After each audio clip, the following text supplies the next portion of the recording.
আমি আজ যার কথা বলবো সে কর্মী এক পার্টি।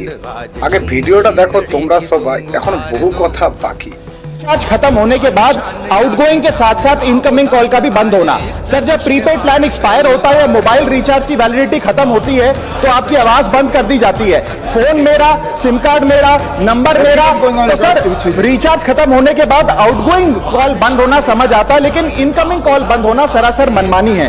আমি কাউকে সাপোর্ট করছি না, না সাপোর্ট করছি অন্য পার্টি।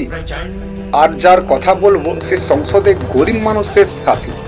আমি কোনো নেতা নয় ভাই, নাই কোনো দালাল। আমি শুধু সত্য বচন বলছি যাতে গরিব মানুষের ঠিক হয় একটু হাল। এই মানুষটি আজ নয়, প্রতিদিন সংসদে ভালো বিষয়ে কথা তোলে। কতগুলো ইউটিউবার আর কতগুলো মিডিয়া এই মানুষটি নিয়ে কতই না ভালোই বলে। তোমরা যদি সত্য মনে হয় তাহলে একটু শেয়ার করো, গোটা ভারতবর্ষকে দেখাও এই ব্যক্তির কথাগুলি একটু হৃদয়ে গিয়ে ঠেকাও। সাহস করে এগিয়ে চলো, তাহলে একটা রকম নয় আরো রকম মিলবে।